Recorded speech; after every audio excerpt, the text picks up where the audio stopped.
tarde, meus amigos.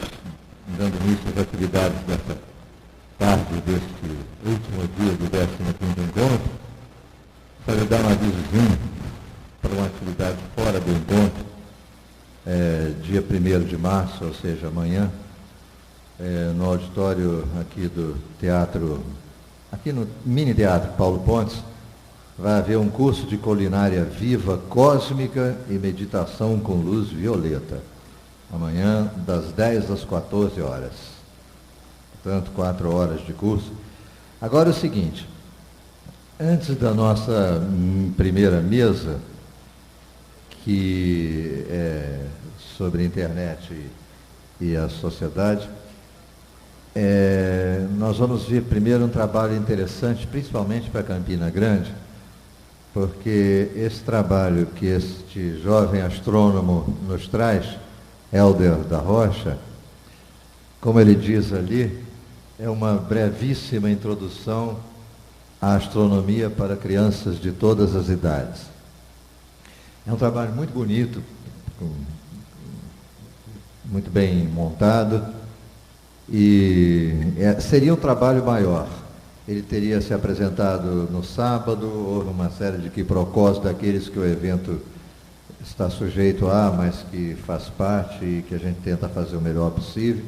Então ele vai se apresentar agora antes, mas ele vai falar também, no meio da exposição dele, de um eclipse que vai acontecer nos próximos dias e que Campina Grande é uma das localidades que tem uma linha por onde o eclipse é melhor visto, né? Então Campina Grande vai ser um lugar meio privilegiado porque estará dentro dessa linha em que o eclipse pode ser melhor visto. Então vamos chamar o Hélder da Rocha, que é ele que vai falar, eu não sei o quê. Vamos aí.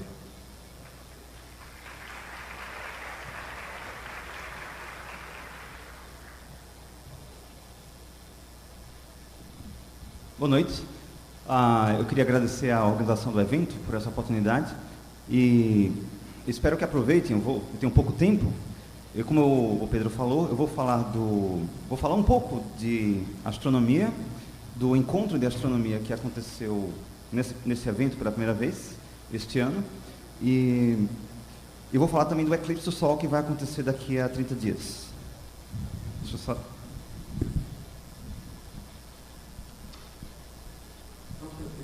Vou tirar aqui que fica mais fácil.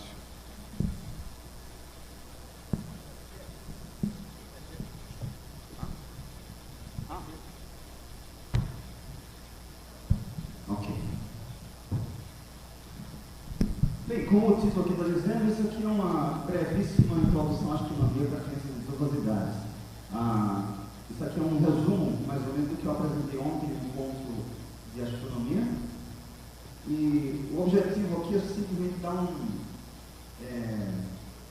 de despertar um interesse das pessoas para voltar a fazer uma coisa que se fazia durante muito tempo. Aliás, durante a maior parte da existência da humanidade, as pessoas olhavam para o céu e tinham ideias que levaram ao surgimento das artes, da ciência, das religiões, de tudo.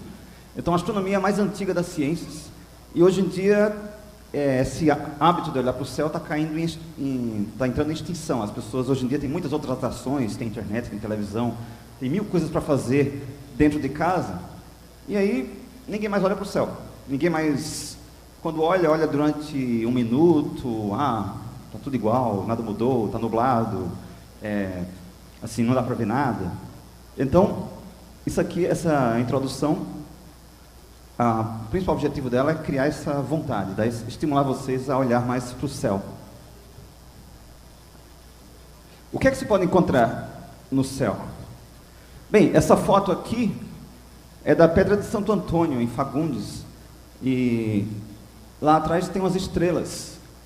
E se vocês aprenderem um pouco mais sobre o universo, sobre essas estrelas, sobre o céu que está sobre nossa cabeça, você consegue descobrir que elas têm nome. Aquelas estrelas ali curvas, aquilo é a coroa austral. Na mitologia está associado à coroa de Ariadne, da mitologia grega. E aquele outro conjunto de estrelas é a constelação de Sagitário. E é lá que fica o centro da galáxia. Numa noite escura, no Cariri, numa região com pouca luminosidade da cidade, você consegue enxergar a Via Láctea passando no meio dessas estrelas. E o ponto mais brilhante é esse ponto onde está apontado ali, centro da galáxia. Então, aqui um outro exemplo. Isso aqui é uma foto também que foi tirada da Pedra de Santo Antônio. Essa foto mostra Campina Grande. E aí eu tive curiosidade de descobrir que estrelas eram aquelas que estão um pouco apagadas nessa foto aqui, na projeção. Que estrelas eram aquelas que aparecem lá no céu. E aí, olhando para o mapa e olhando para assim, as coordenadas dessa foto, né, ela está apontando para o norte, consegui descobrir que isso aí não dá para ver muito bem, mas ali tem a constelação de Hércules e a constelação de Dragão. São duas constelações que se enxergam no hemisfério norte. Então assim, aprender isso aí não tem nenhuma utilidade prática. Você tem um prazer maior de apreciar o céu. Não é só olhar e ver um monte de estrelas. Você olha e vê figuras. Você tem histórias. Vários seres mitológicos aparecem no céu e a posição deles tem um significado. Por exemplo, o gigante Órion, que na mitologia grega foi morto por um escorpião, ele aparece do outro lado do céu. Quando Órion se põe, o escorpião nasce. Porque o escorpião está correndo atrás de Órion, e Órion está fugindo do escorpião. Então, se você sabe um pouco de mitologia, fica mais fácil de entender o céu. E se sabe um pouco de astronomia, fica mais divertido de olhar para o céu e ver essa perseguição de Órion, o escorpião. Órion também está perseguindo as Pleiades. Órion era apaixonado pelas Pleiades. Agora, entre Órion e as Pleiades tem um touro, e ele tem que vencer esse touro. Então, tudo isso está no céu. Você pode parar, olhar para o céu e contar milhões de histórias que vão surgir simplesmente da observação, e é um prazer adicional sair procurando essas coisas. Você vai ter uma diversão a mais. Dá para desligar a televisão, desligar o computador, ir lá para o meio, ir lá para a noite estrelada e sair contando histórias, descobrindo histórias novas. Bem, ontem, como eu falei, houve um encontro de astronomia. Eu fiz uma palestra um pouco mais longa sobre esse tema, e eu apresentei o céu aqui em Campina Grande ontem à noite, que era exatamente esse aí. Às 20 horas, olhando para o zênite, se enxergava aqui as Três Marias, Sírius, Canopus, Marte, Saturno, a constelação de Gêmeos. E as pessoas que subiram aqui na cobertura do Teatro Municipal ontem à noite, a partir das 20 horas, 20h30, apesar das nuvens, umas 200 pessoas conseguiram ver Saturno, que nós colocamos no telescópio. Agora, para ver Saturno era preciso conhecer um pouquinho do céu, para saber, entre aquelas estrelas todas que estão lá em cima, qual delas é o planeta Saturno. E aí, sabendo onde estão as Três Marias, encontrando Sírios, encontrando Gêmeos, você consegue mais ou menos se localizar, e aí aponta para cima, você coloca um telescópio e você encontra Saturno. Mas a astronomia não precisa de telescópio. Essa palestra, inclusive, é sobre isso. Olhar para o céu, mas só olhar, e você precisa dos olhos e da imaginação, somente. Ninguém precisa de binóculo, telescópio, nada, para curtir a astronomia. Somente dos olhos, da imaginação e da vontade. Você tem que ficar lá um tempo suficiente para acostumar a vista e depois para procurar as constelações. Uma coisa divertida é você começar a aprender algumas constelações e depois fazer uma lista de todas elas. De vez em quando, eu descobri mais uma, aí marca um X. E no final você vai estar procurando aquelas mais difíceis, aquelas mais apagadas, aquelas menores, aquelas que ficam mais próximas do hemisfério norte, que dá mais trabalho de ver. Bem, ontem partimos de Órion. Órion é um melhor ponto de partida para se encontrar o céu agora no verão. No inverno seria Escorpião, que está do outro lado, né? Escorpião vai estar no zênite daqui a 6 meses. Então, ontem nós procuramos Órion.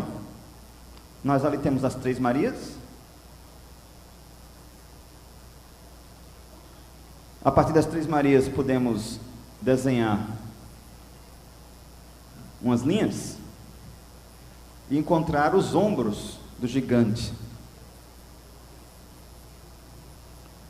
Desenha mais outras linhas, você encontra o corpo dele. Então isso aí é uma representação pictórica, isso aí não é o gigante exatamente, mas depois que você coloca o porrete dele e a flecha, né, que tem que ver mais alguma coisa, você consegue enxergar aquela figura lá, tentando atacar alguém.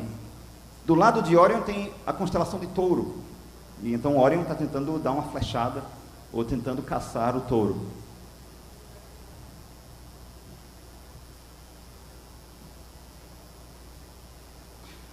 Para achar Sírios é bem simples, você olha para as Três Marias e segue o alinhamento deles até encontrar a estrela mais brilhante que tem no céu.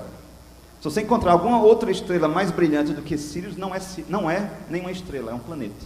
O que mais brilha no céu, depois da Lua, são os planetas. A Vênus, por exemplo, é aquela estrela que aparece quando o Sol está nascendo ou quando o Sol está se pondo. Vênus está sempre próximo do Sol. Então, aquela estrela d'alva, a estrela brilhante, é o planeta Vênus. Se você vir alguma estrela muito brilhante do outro lado, bem longe do Sol, não pode ser Vênus, porque Vênus está próximo do Sol. Mas pode ser Júpiter. Júpiter geralmente é aquela estrela bem brilhante que você vê do lado oposto. Às vezes está perto do Sol, mas muitas vezes ela brilha mais quando ela está do outro lado. Saturno também brilha bastante, e Marte, até outubro, novembro desse ano, estava brilhando bastante. Então esses quatro corpos brilhantes que vimos no céu são os planetas. Bem, primeiro achamos Sírios, e depois de Sírios, encontramos Saturno. Como eu falei, isso aqui é só um resumo do que eu apresentei ontem, então eu vou só passar bem rápido. Nesse céu estrelado, por exemplo, tem um monte de figuras escondidas aí. Um escorpião.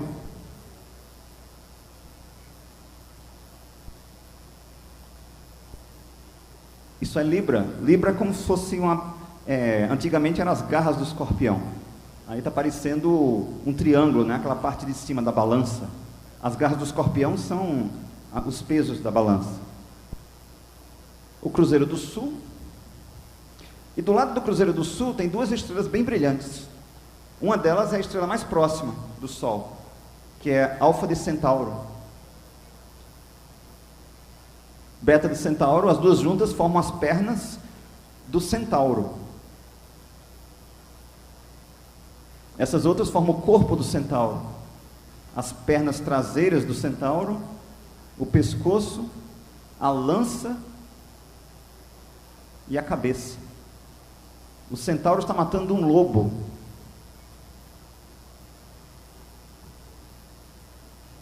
O lobo. Bem, para ver isso aí no céu, você tem que ter muita paciência e muita imaginação, mas é muito prazeroso, é muito interessante. Centauro é mais fácil de ver num dia não muito estrelado, ou seja, dá para você começar na cidade. Na cidade é sempre mais fácil, você vê só as estrelas mais brilhantes, aí é mais fácil ligar os pontos. Quando vocês estiverem bem craques, aí vocês vão para o Cariri, aí vocês tentam achá-lo no meio desse céu estrelado. Aí dá para passar horas, isso é bom passar uma hora e meia lá olhando o céu, aí dá para ver muita coisa. Sem contar as estrelas cadentes e os satélites que ficam passando, enquanto você olha para o céu escuro. Bem, finalmente Saturno, antigamente, até os tempos de Galileu, Saturno era um pontinho que passava pelo céu. Não tinham inventado o telescópio ainda e ninguém sabia que Saturno nem tinha anéis. Saturno era um dos 7 planetas conhecidos da antiguidade, representava o deus do tempo, também chamado de Cronos, e perto de Saturno, aquele pontinho ali em cima, é a lua de Saturno, que também foi encontrada por Galileu, que chama-se Titã. Titã é um dos filhos do tempo, de Cronos, então é um dos filhos de Saturno. Titã é um grande satélite, é maior do que a Lua e menor do que Marte, ou seja, ele é maior do que alguns planetas, é maior do que Mercúrio, maior do que Plutão. E foi descoberto o ano passado em Titã, que Titã tinha continentes, ou ilhas, lagos, rios, e os rios são de metano, e também Titã tem nuvens. Isso aqui é uma paisagem fotografada pela nave Cassini-Huygens, que penetrou na atmosfera de Titã o ano passado, em janeiro de 2005. E ele fotografou a queda e pousou numa praia. estou chamando já de praia, né? A praia de metano líquido, e tinha várias pedras de gelo, que eram gelo de água. Você pode até levantar a hipótese de que exista vida em Titã, uma vida bem diferente, que viva com água sólida, mas com metano líquido. É impressionante que os rios parecem rios mesmo, eles têm aquela capilaridade dos rios da Terra. A paisagem é muito interessante. Bem, como achar Saturno? Isso foi o nosso desafio de ontem. Então, achamos as Três Marias, achamos Gêmeos, e a partir dele localizamos aquela estrela brilhante que não piscava. E aí eu apontei o telescópio para ele, e ontem nós vimos o planeta Saturno. Bem, isso aqui foi só um resumo, como eu falei, da apresentação completa. Eu coloquei isso aqui na internet, para quem quiser baixar a apresentação inteira, nesse endereço aqui, elderdarrocha.com.br/astronomia. Eu vou falar agora do eclipse do Sol, que vai acontecer no ano que vem aqui na Paraíba e no Rio Grande do Norte. É um eclipse total do Sol, pela primeira... Como? Este ano. Mês que vem. Não ano que vem, mês que vem. Um eclipse total do Sol, que na região não acontece há 65 anos. Então é um evento raro. Esta foto é de Saturno, tirada pelo telescópio que estava aqui em cima do teatro. Não foi tirada ontem, que ontem estava muito nublado, mas foi tirado esse ano em João Pessoa. Mas as pessoas que viram Saturno ontem, acho que viram um pouco melhor do que isso. A gente conseguiu ver, deu para ver a separação dos anéis.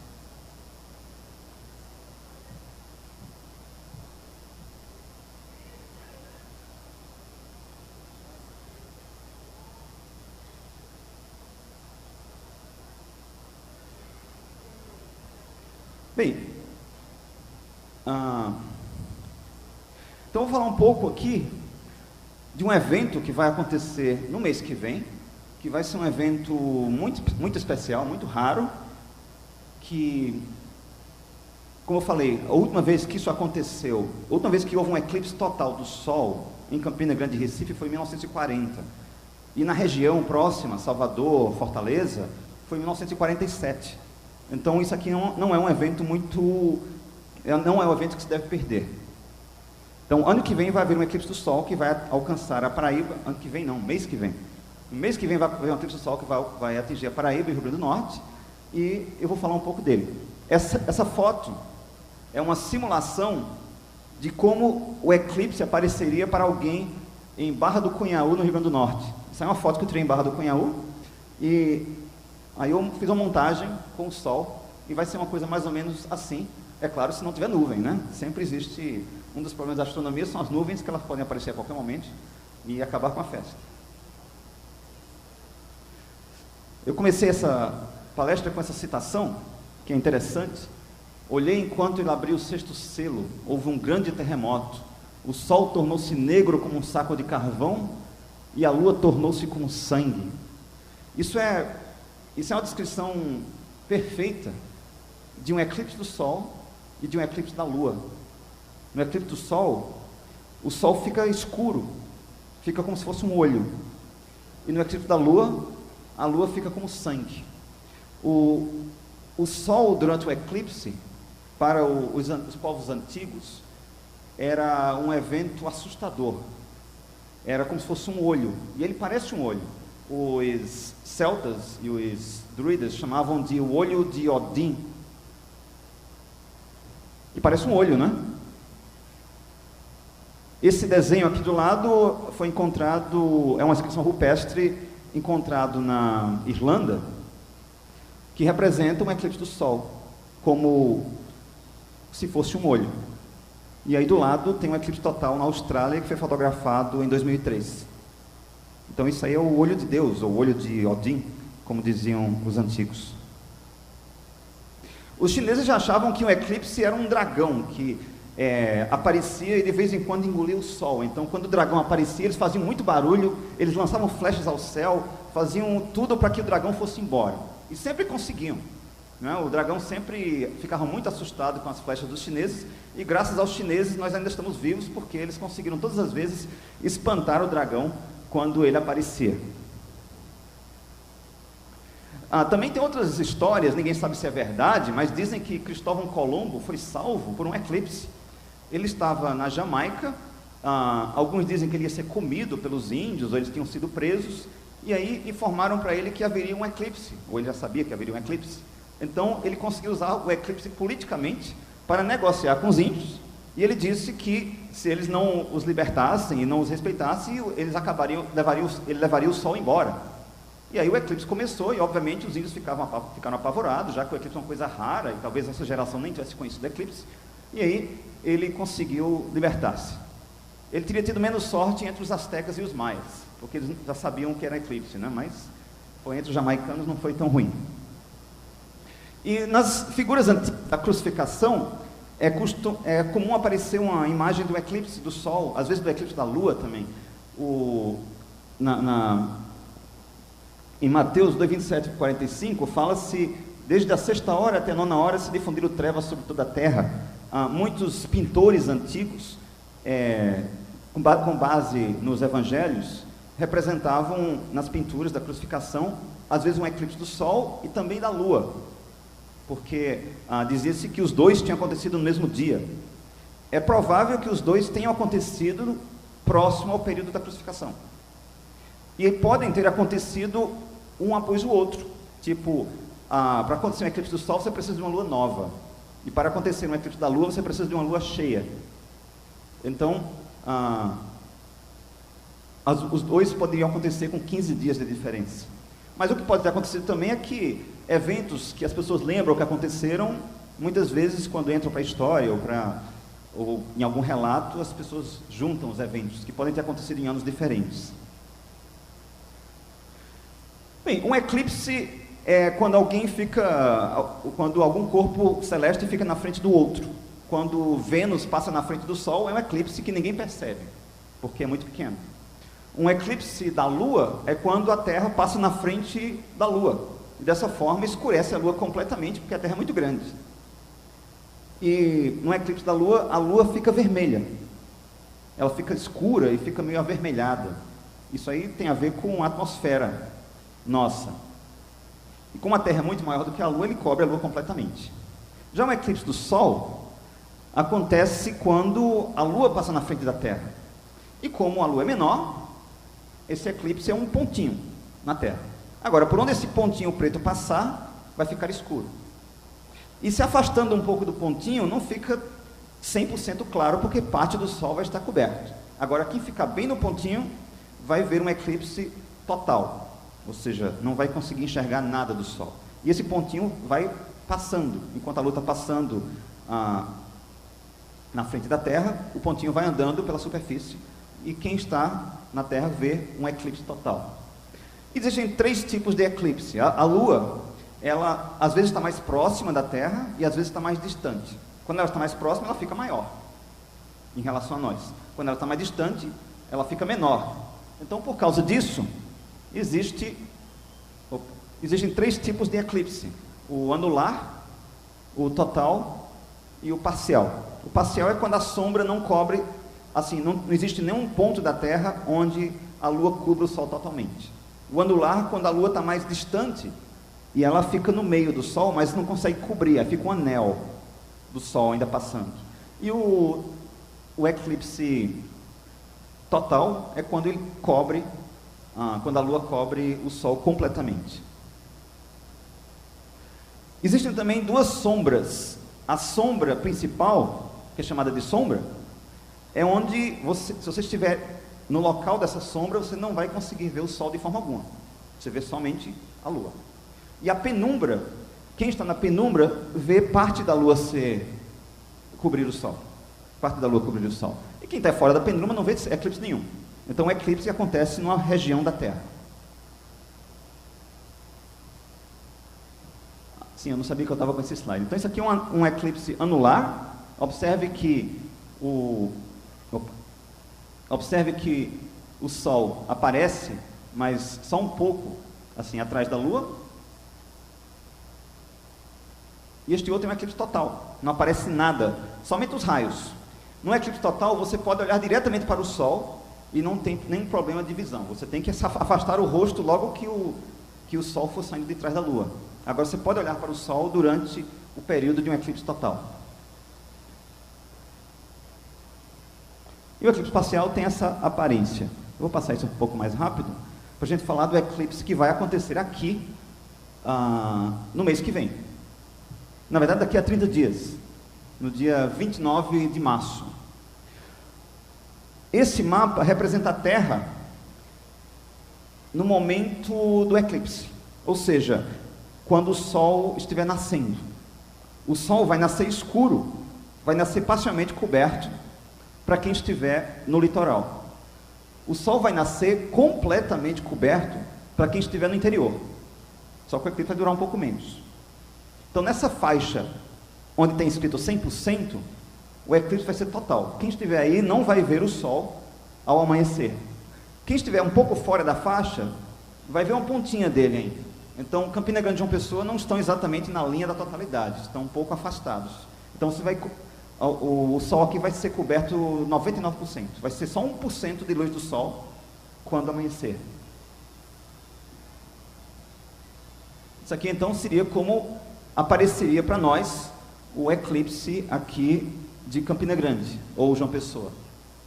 Os dois estão mais ou menos alinhados, então a proporção seria a mesma. O eclipse acontece perto do horizonte, então você tem que estar num local alto o suficiente para conseguir enxergar. Não vai ser bem no horizonte, porque já tem passado algum tempo, já tem subido um pouco, mas assim, na cidade teria que ir para um local alto. Somente entre as capitais, somente em Natal, é que você vai conseguir enxergar 100% do eclipse. Dá para ver no Brasil inteiro, até Brasília. Em Brasília uma pontinha do Sol vai ser visto. Em São Paulo nada, mas em Brasília, está faltando o Rio de Janeiro. O Rio de Janeiro dá para ver uma pontinha também. Belém, Salvador, várias cidades dá para ver um pouco do eclipse.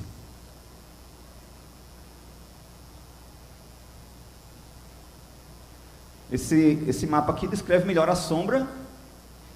Aqui inclui o interior da Paraíba, Baía da Traição, Picuí, Cuité, e aqui o interior do Rio Grande do Norte. Então todo esse trecho aqui vai conseguir enxergar o eclipse total.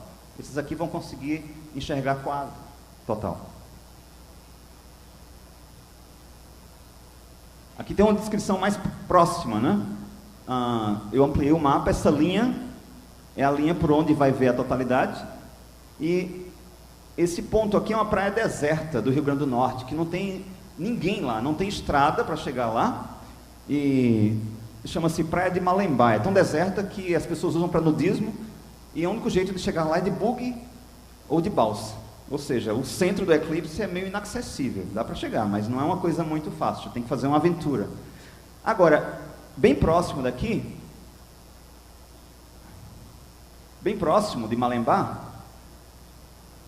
está Tibau do Sul, que tem estrada. Então, Tibau do Sul seria o local com estrada, com hotel, mais fácil de chegar no dia do eclipse. Quem for para Tibau do Sul e não para Malembá vai perder 2 segundos do eclipse. Então o eclipse dura 1 minuto e 36 segundos em Malembá e dura 1 minuto e 34 segundos em Tibau do Sul. Se você achar que não vale a pena perder os 2 segundos, então você arranja uma maneira de chegar lá na praia deserta. Aqui tem um mapa mostrando as cidades. Então várias cidades da Paraíba vão estar dentro do eclipse total. Aqui Baía Traição, Mataraca, Caiçara, Araruna, Picuí, Cuité, Bananeiras, todas essas cidades aqui vão enxergar o Sol nascer completamente no escuro e vão poder olhar diretamente para o Sol no momento da totalidade. E aqui você vê em Tibau do Sul. Tibau do Sul está bem próximo do centro do eclipse. Então, o que se perde aqui de duração é muito pouco. O eclipse começa no Brasil e atravessa a Terra. Então, na verdade, o melhor lugar para ver o eclipse vai ser no centro dele.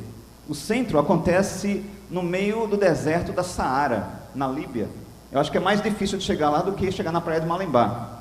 Malembá é um deserto, é uma duna, mas é um pouco mais fácil de chegar. Mas vai ter um monte de cientistas aí que vão para o deserto do Saara para enxergar o eclipse, que vai acontecer ao meio-dia. Então, ao meio-dia no Saara vai ficar escuro como noite por 4 minutos e 7 segundos. Vai ficar tudo escuro, vai esfriar o clima.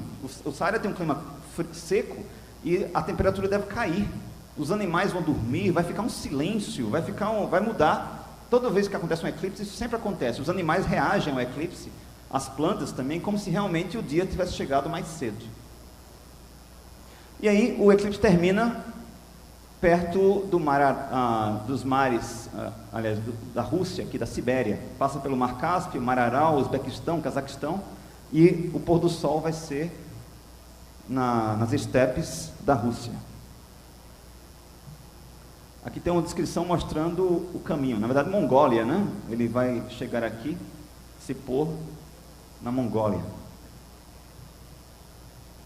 Bem, vou agora descrever o eclipse, como é que ele vai acontecer. Primeiro temos o primeiro contato, que é quando a Lua encontra o Sol. Ninguém vai conseguir ver isso aqui, porque isso vai acontecer antes do Sol nascer. Então, o primeiro contato não vai ser visível. Vai acontecer às 4 horas e 42 minutos. Não nasceu o Sol ainda. Ainda faltam 40 minutos para o Sol nascer.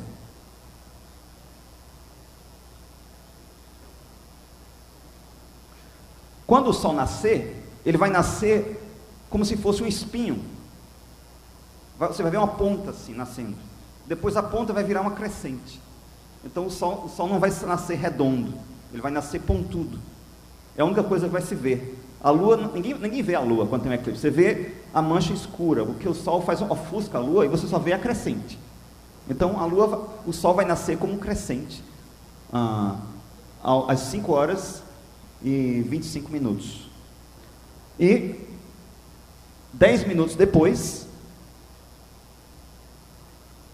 acontece o eclipse total. É chamado de segundo contato, quando a Lua cobre completamente o Sol. Como a Lua está maior do que o Sol, esse tracejado aí representa o Sol, ele vai passar um bom tempo antes de chegar do outro lado. E esse outro lado vai ser o chamado terceiro contato. Então, vamos ter 1 minuto e meio de escuridão. Na verdade, 1 minuto e 36 segundos no centro do eclipse, 1 minuto e 34 segundos em Tibau do Sul, 1 minuto e 32 segundos em Natal, pouco menos de 1 minuto em Baía da Traição, e aqui aqui está fora da linha, então nós não podemos falar desse tempo. E aí o dia se torna noite, e você pode rever as estrelas, os planetas que vão aparecer. Eu vou só mostrar aqui uma simulação do eclipse.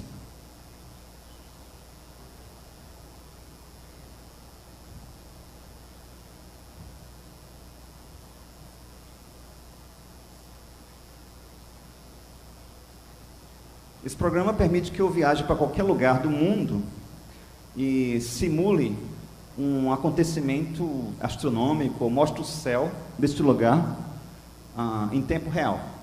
Por exemplo, eu usei esse programa ontem para mostrar o céu de Campina Grande, para que a gente pudesse localizar os planetas.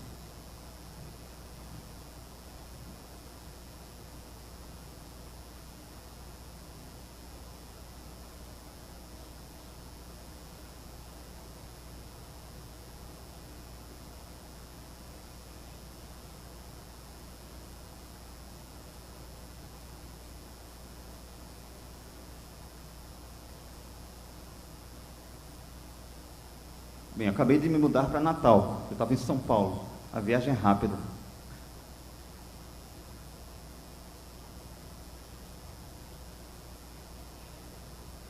Isso aqui é Natal.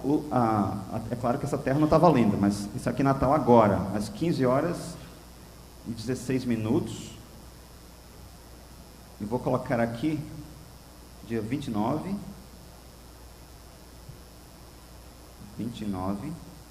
às 5 horas e 20 minutos. Está muito escuro. É que esse meu programa está com horário de verão. Eu vou ter que colocar aqui 6. Ok? Isso aqui são 6 horas e 20 minutos. O tempo aqui está sincronizado com o meu computador. O sol está nascendo. Eu vou multiplicar o tempo por 20 para que a gente consiga enxergar mais rápido, senão meu tempo acaba aqui. Isso aqui é Vênus.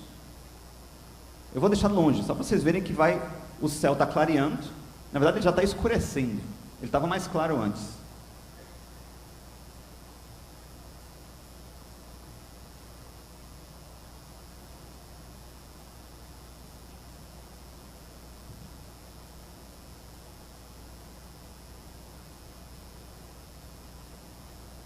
O sol não nasceu ainda, está nascendo.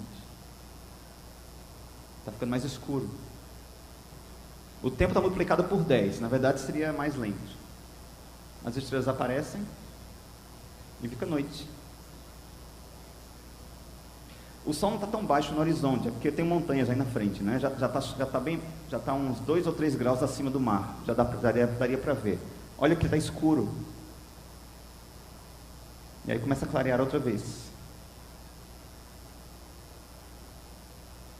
Eu vou agora ampliar e fazer isso outra vez.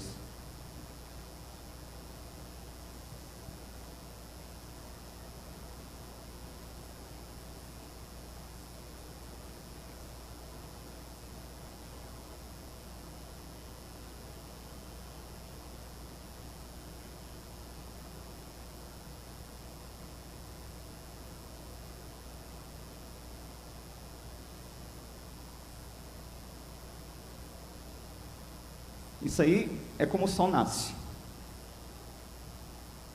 Eu multipliquei por 20, está 20 vezes mais rápido.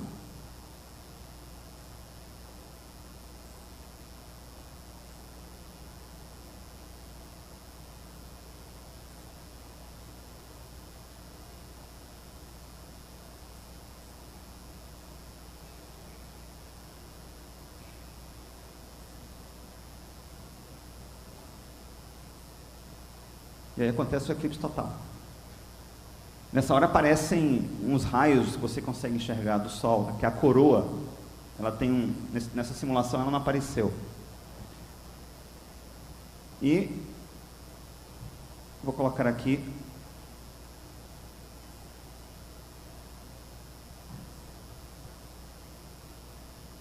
Campina Grande.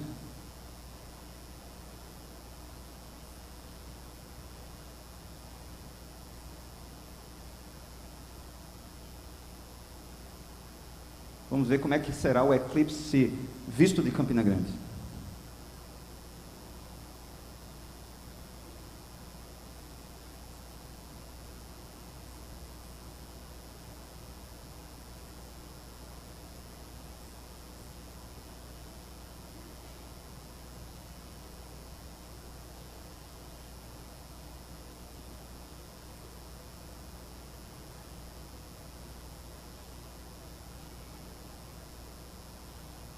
Essa linha é o horizonte.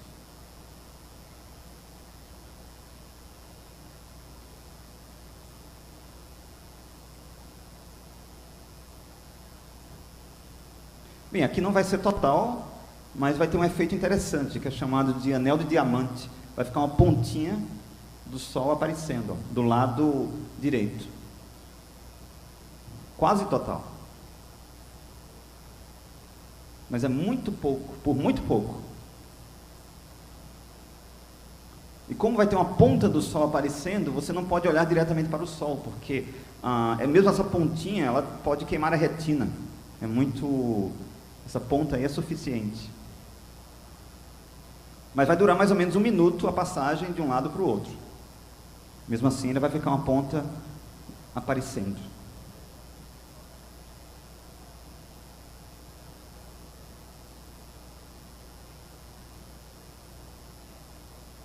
Então, nós vimos o terceiro contato, que é quando reaparece o Sol do outro lado. Esse momento é interessante porque é chamado de anel de diamante. O Sol começa a reaparecer e parece um anel de diamante. Ele acontece sempre antes e depois quando o eclipse, a parte total está terminando.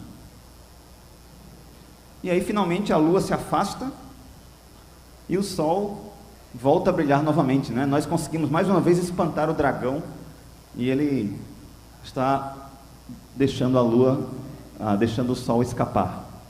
E aí o eclipse termina às 6 horas e 34 minutos, ou seja, vai levar 1 hora para que a Lua finalmente consiga sair da frente do Sol. Bem, o eclipse, como eu falei, vai acontecer daqui a um mês. Vale a pena não perder o eclipse. Primeiro, é um evento raro, não acontece o tempo todo. O pôr do Sol você pode ver todos os dias. O eclipse leva anos para acontecer. Todo ano acontecem 2 eclipses em algum lugar do mundo. A maioria no Oceano Pacífico, em algum deserto, ou em algum lugar bem difícil de ter acesso. E alguns, inclusive, só passando de raspão pela Terra. E esse vai ser um eclipse total. O próximo, aqui em Campina Grande, que vai ser total, somente em 2045. Então, tem que sobreviver até lá e ficar com uma boa vista, né, para conseguir enxergá-lo. Como eu falei, é um evento raro, é um espetáculo inesquecível, tem vários relatos, eu vou ler um deles aqui antes de terminar, e o ideal mesmo é vocês se deslocarem um pouquinho, até Baía da Traição, até Natal, algum lugar desse tipo, que você consiga enxergar o eclipse inteiro. Vai acontecer numa quarta-feira, ao amanhecer, então teria que chegar nesse destino, talvez na terça-feira à noite, ter certeza que o litoral está diante do sol, né? É muito perigoso você chegar numa praia, a praia, mas aí o sol nasce ali atrás daquele barranco. Você tem que saber realmente que se o seu ponto de visão aponta para o leste. Então, eu vou concluir aqui com um relato do Marcelo Gleiser, que é um físico, e neste livro dele, chamado O Fim da Terra e do Céu, ele descreve a experiência que ele teve ao presenciar um eclipse aos 40 anos. Ele tinha presenciado um eclipse quando era criança, aos 6 anos de idade, e ele tinha ficado muito assustado. E aos 40 anos ele ficou assustado de novo, assim, mostrando que um eclipse é uma experiência que afeta todo mundo, até um físico, assim, que sabe de tudo, que conhece todos os detalhes do eclipse. E ele escreveu: lá estava o olho de Deus novamente, assustador e magnífico. Após a luz azul metálica nos envolver por completo, fui invadido por uma vaga sensação de terror, ao mesmo tempo primordial e sublime. Esta luz não vinha deste mundo, mas de um mundo que existe além do tempo. Mais uma vez, passados 34 anos, eu vislumbrava o eterno nos céus. Ele fala muito mais sobre o eclipse nesse livro, ele passou 2 páginas falando sobre isso, e ele disse: se você não entender os relatos, assista um eclipse do Sol que você vai entender. Ele não vai conseguir explicar mais além disso. Então, eu espero ver alguns de vocês, ou vários de vocês, daqui a um mês, no litoral do Rio Grande do Norte, para assistir o sol nascer, escuro. Vai ser um nascimento dramático. Se alguém quiser ver essa palestra, eu coloquei nesse meu endereço na internet, e vocês podem baixar. É meio grande, né? Demora um pouco para baixar, mas está disponível já. Bem, muito obrigado pela oportunidade de dar essa palestra. Espero que tenha sido interessante.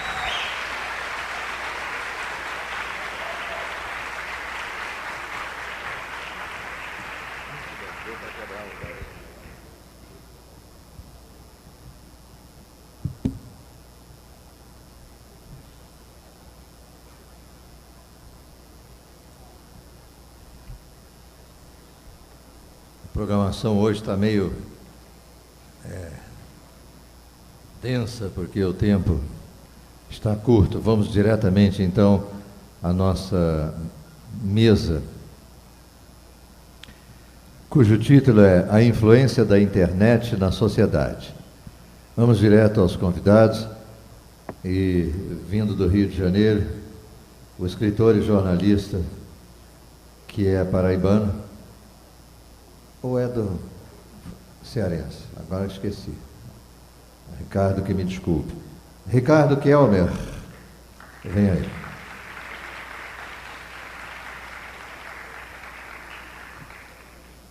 Não veio, foi eclipsado. Daqui a pouco ele vem. Será que o Valdemar Falcão vem? Vem. Escritor, jornalista do Rio de Janeiro e astrólogo, além de músico. Valdemar Falcão. Também não vem. Esse negócio de eclipse é brabo, tá vendo? Foi eclipse total dos convidados. Será que a Clotilde Tavares vem? Clotilde Tavares é escritora, é paraibana, atualmente mora no Rio Grande do Norte, portanto, perto do eclipse. Agora está em João Pessoa, tá vendo? Estou mal informado. Voltou a Paraíba. E, por último, mas não por menos, Fábio Ronaldo da Silva, conhecido como Mob, jornalista da Paraíba. É tu que é o Mob? Ah, pô. Finalmente. Legal, prazer.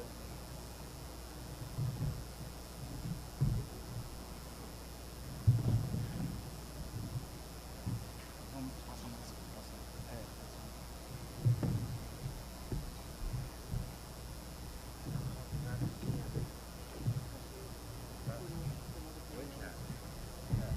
Ninguém combinou nada.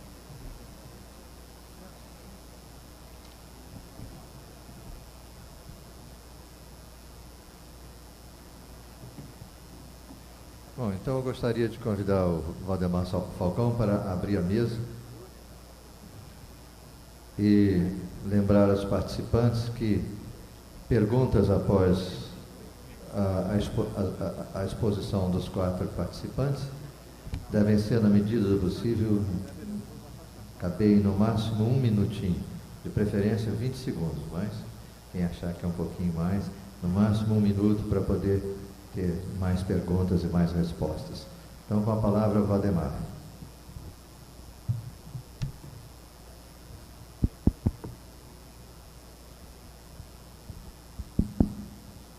Boa tarde a todos.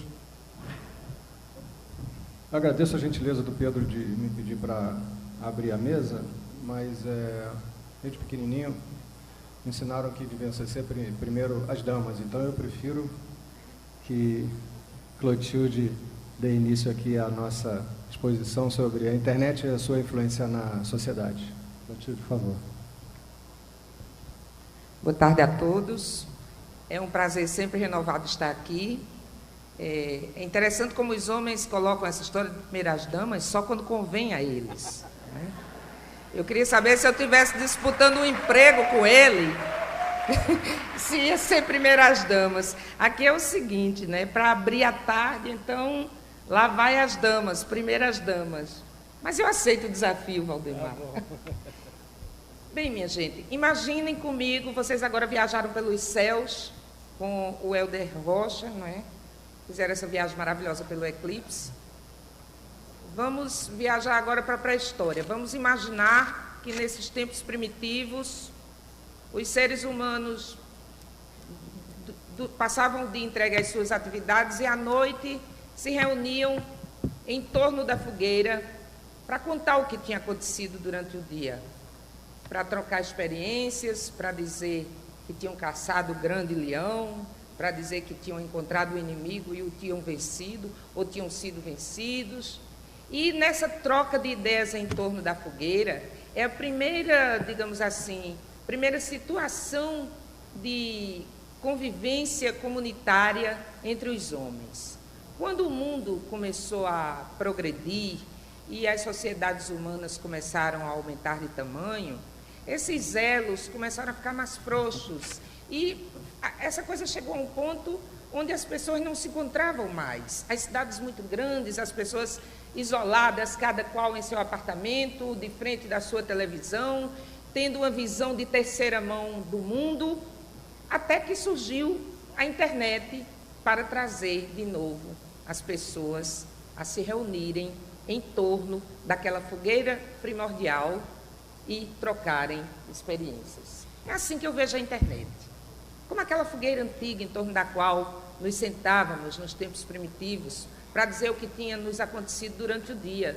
Então hoje nós trabalhamos, estudamos, temos a nossa vida pelo meio do mundo durante o dia, de noite sentamos em casa e diante de nós se abrem os portais das redes telemáticas de comunicação, mediadas pelo computador e pelo telefone, e nós estamos online com o universo. Então, para mim, a internet tem exatamente esse significado, de me reaproximar do meu semelhante de uma forma que há 30 anos atrás não seria capaz. Eu não acredito que a internet isole as pessoas, que a internet limite o contato humano entre as pessoas. É um contato, para mim, pelo menos, que é vivo, que é sempre renovado, é apenas mediado por uma ferramenta nova, uma ferramenta de comunicação diferente, que é a internet, nos seus vários aspectos, nos sites, nos e-mails, nas listas de discussão, no MSN e em todas essas instâncias de diferentes tipos de comunicação que a internet nos oferece. Nós hoje pertencemos, gosto de acreditar, a uma cybercultura neo-renascentista. Estamos vivendo, acredito, um novo renascimento.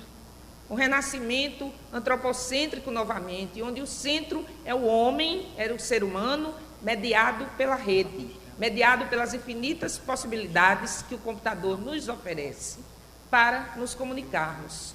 E quem está na rede? Todo mundo está na rede. Todo mundo está na internet.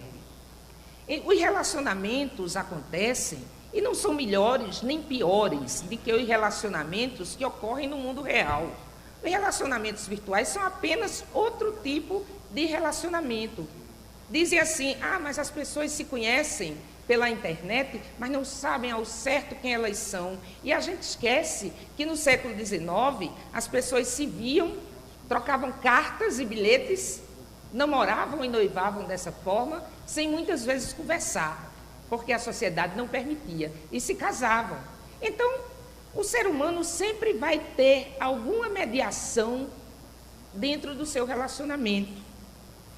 Hoje a gente vê uma coisa muito interessante, diz assim, hoje os adolescentes não só querem saber da internet. Na internet eles leem e escrevem, se expressam de forma escrita. Aí você diz, mas escrevem numa língua que não é a língua portuguesa. Claro que não é. É uma linguagem nova, porque cada tipo de meio de comunicação enseja uma linguagem e uma forma de comunicação diferente.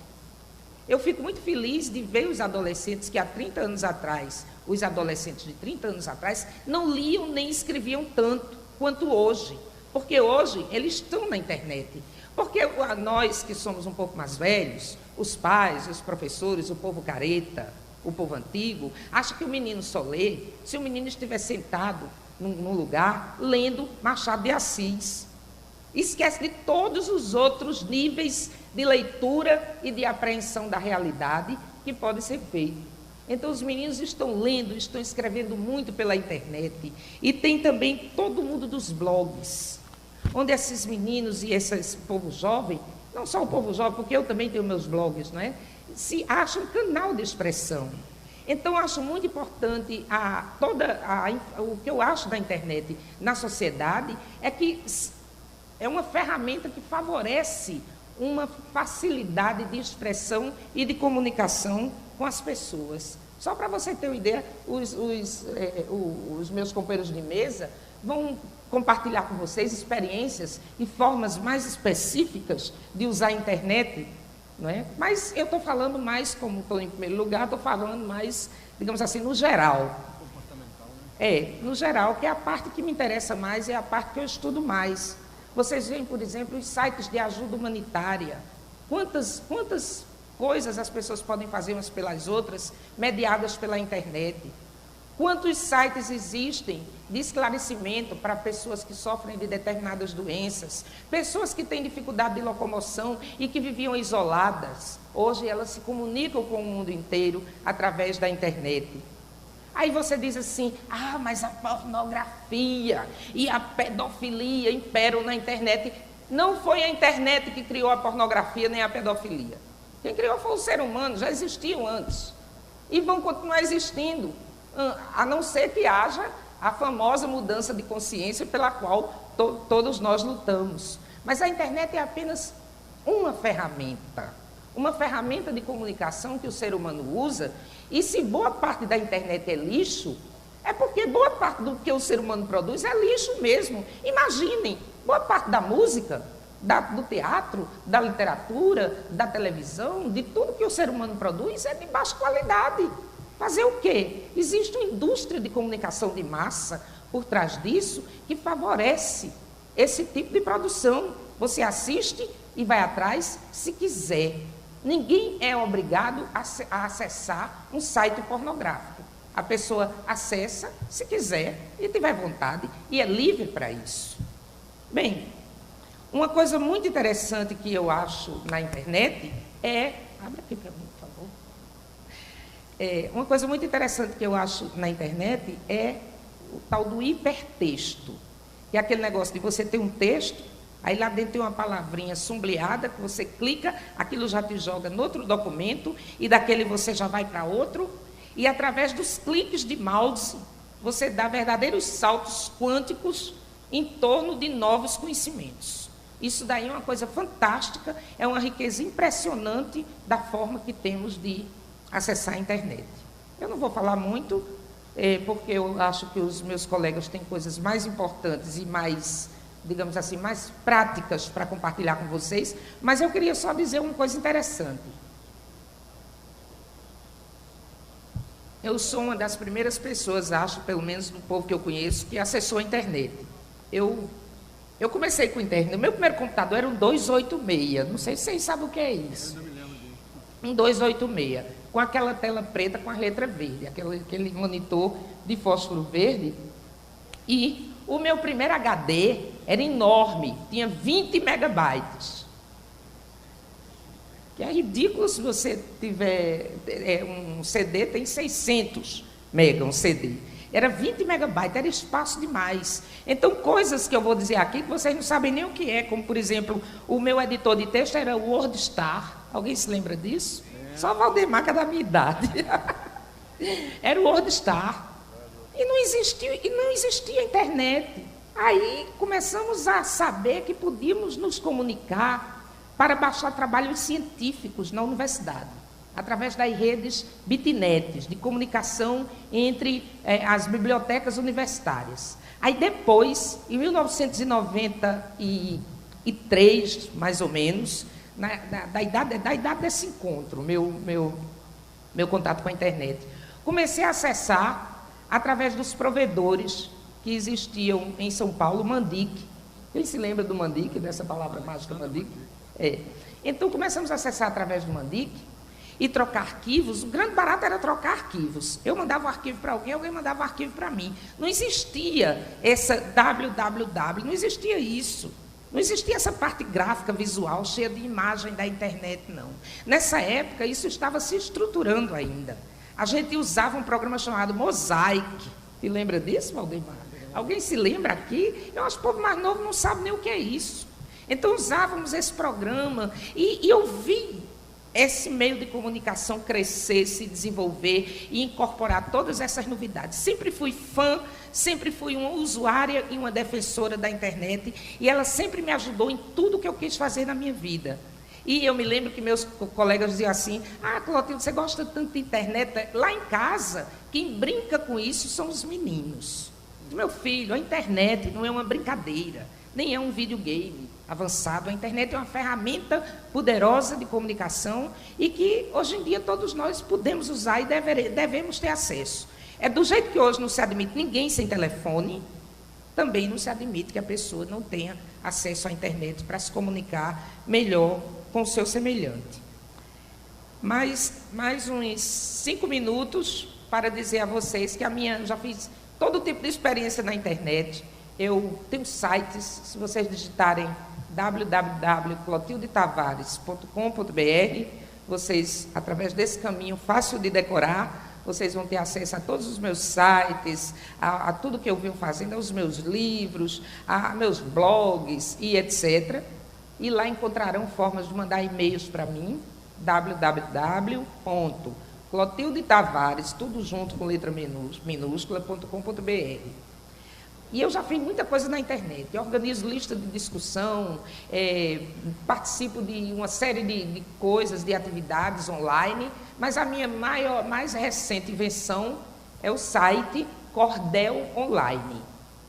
Ou seja, ao contrário do que dizem, que a internet, a tecnologia e a comunicação e todas essas novidades estão aí para acabar com a cultura popular, eu defendo exatamente o contrário.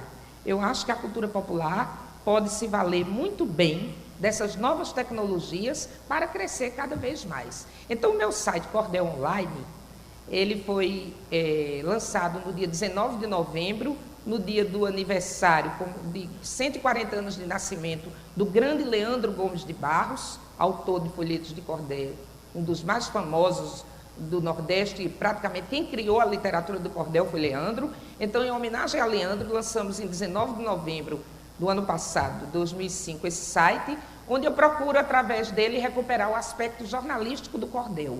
Funciona da seguinte maneira: eu publico uma notícia comum dessas que estão aí acontecendo, aparece no jornal, e as pessoas, qualquer um de vocês, manda para o site uma cestilha, que é uma estrofe de 6 linhas, característica do cordel, uma cestilha ou várias cestilhas, comentando aquela notícia, e eu publico. Então, é muito interessante, porque eu tenho recebido colaborações maravilhosas e mostrando, mais uma vez, que a tecnologia pode ser colocada a serviço das culturas populares. Recebi, a semana passada, sobre o site, as 2 cestilhas que vou ler aqui para vocês, encerrando a minha fala.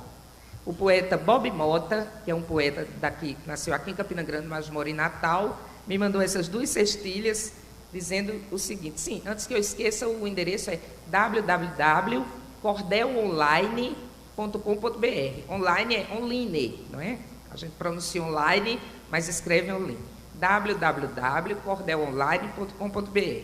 Então ele diz, o poeta diz: cordel online é esquisito o nome para o matuto, para um sujeito que nem eu, de linguajar puro e bruto, mas ótima ferramenta para a cultura por quem luto.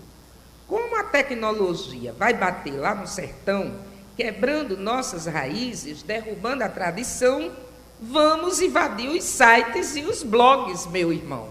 Obrigada.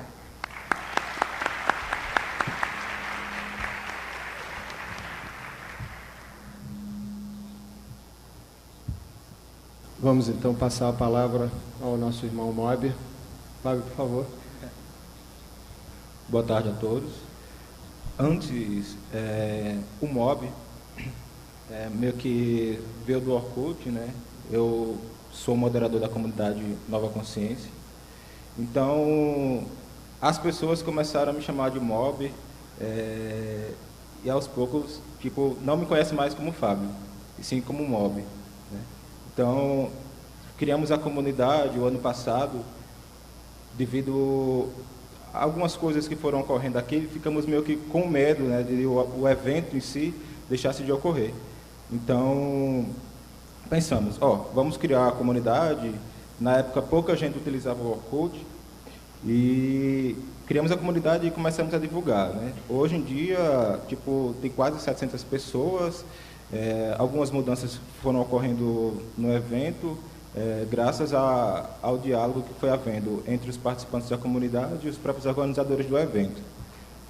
A internet em si sempre gera discussões e tal, porque é sempre vista como algo que está deturpando a comunicação, está ajudando as pessoas a se sentirem mais sozinhas, como a Cortez falou. Mas ela também serve para ajudar, né? Vamos dividir a história da internet em 2 momentos. O primeiro momento, né, quando ela surgiu, que surgiu como algo novo, mas que não trazia nada de novo agregado a ela. Ou seja, você poderia ler um jornal, ver uma TV, escutar música, ou seja, ouvir uma rádio, né, conversar com outra pessoa, enviar e-mail, né? Tudo isso já existia. Você vai na banca, compra o jornal. Você utiliza o Disque Amizade, não sei se ainda existe isso, e conversava com outra pessoa. Você, ao invés de assistir televisão, assistia no computador. Você, ao invés de ir ao correio, você enviava um e-mail, né? Então, no primeiro momento, a internet em si não trouxe nada revolucionário, nada que algo novo, certo? Ela era nova em si, mas não trouxe agregado nada de novo. Só no início, no finalzinho do século XX, que, digamos, a internet começou a mostrar a sua cara, né? Vou citar 2 exemplos básicos: compartilhamento de arquivos e o Orkut. Compartilhamento de arquivos, também chamado como pirataria, né? Que queira quer não, movimenta muito a internet hoje em dia. Quem aqui nunca baixou, ou melhor, quem já baixou alguma coisa aqui na internet, música, livro, levanta o braço.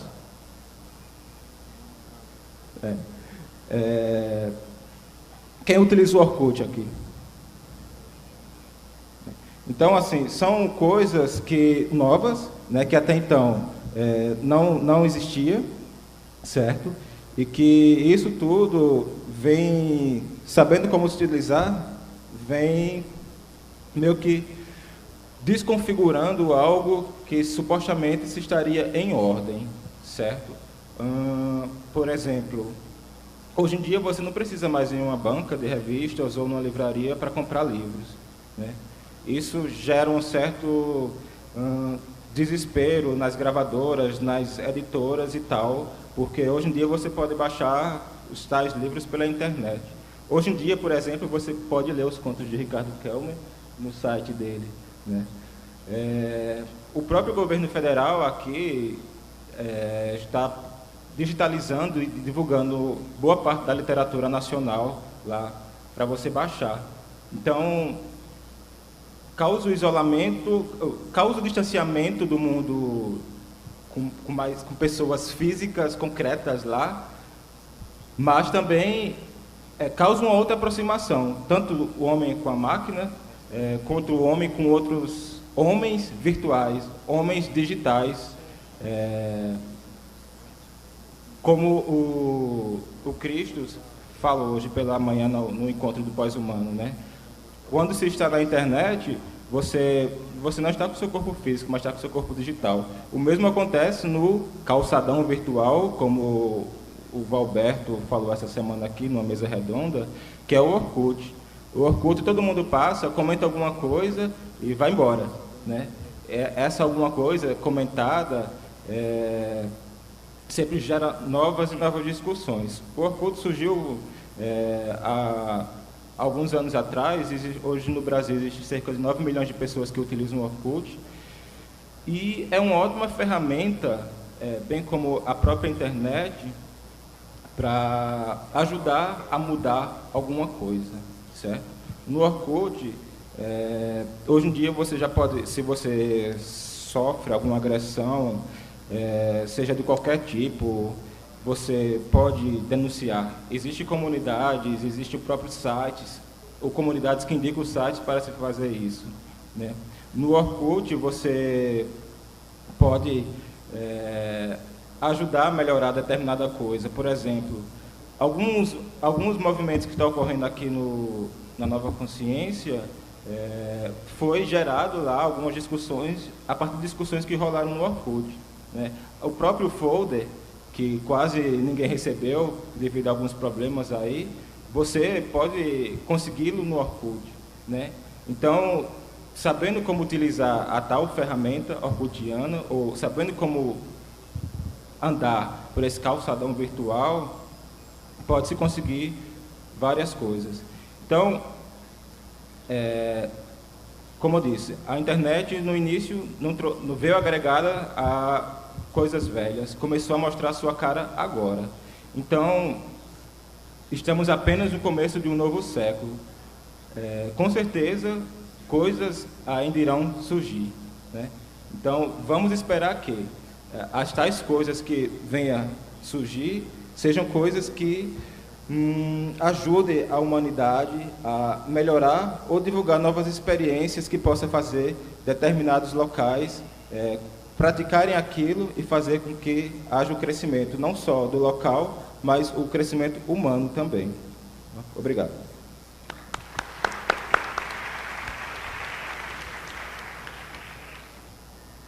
É interessante justamente a gente perceber as diferentes serventias que a internet pode ter para nós, né? A Clotilde, além de ter o site dela, com o nome dela, recentemente criou esse Cordel Online, que achei uma ideia extremamente interessante. Já tive o prazer de mandar uma cestilhazinha para ela também, né? Vocês veem o depoimento do Mob com essa questão do Orkut. E a internet se reinventa a cada dia, é uma coisa extremamente criativa e descentralizada. E eu vou passar a palavra a Ricardo, porque eu e ele temos uma outra experiência para passar para vocês, na relação justamente da colocação de trabalhos de texto, de música, de astrologia ao longo da internet. E Ricardo vai dar um depoimento muito interessante sobre a experiência dele ligada a isso. Ricardo, por favor.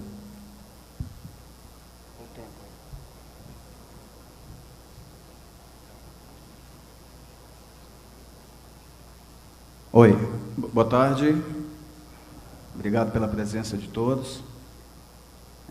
Para começar, eu queria rebater as críticas que algumas pessoas fazem à internet, dizendo que as pessoas ficam burras, né, depois que começam a usar a internet. Olha aqui o caso da Clotilde para desmentir isso aí. Ela ficou loira depois que começou a usar a internet, mas ficou mais inteligente.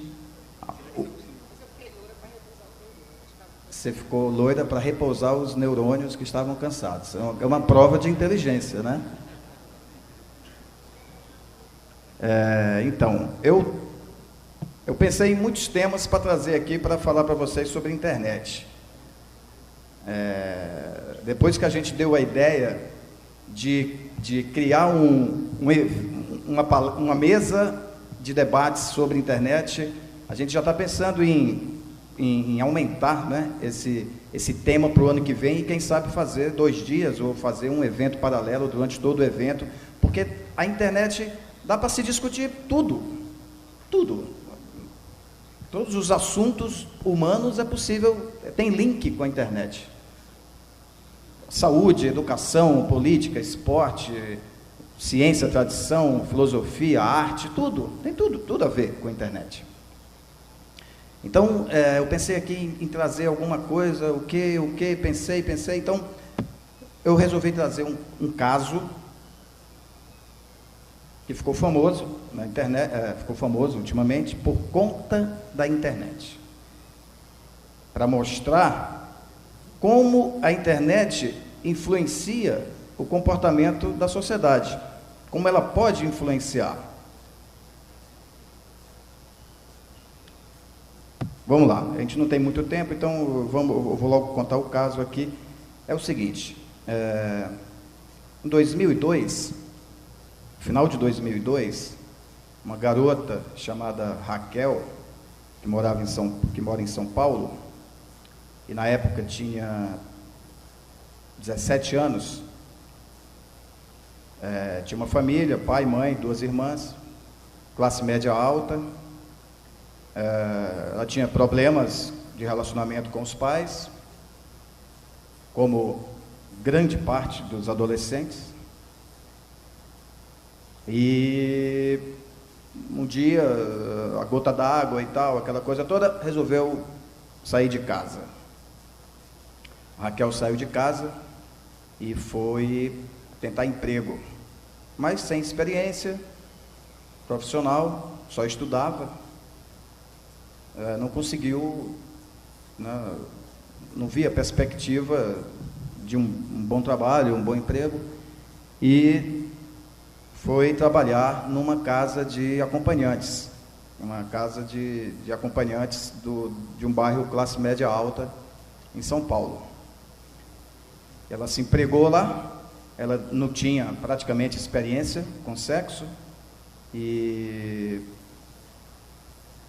foi admitida, era bonita, menina bonita, uma estampa bonita, corpinho de adolescente, e o pessoal da casa lá achou muito bom, e ela começou a fazer os seus clientes. No início foi muito complicado, porque ela não tinha experiência e ela queria apenas juntar uma grana para poder entrar na faculdade e pagar a faculdade, o curso dela que ela queria fazer, de psicologia. Então ela estabeleceu uma espécie de um cronograma de trabalho, onde ela, em 2 anos, juntaria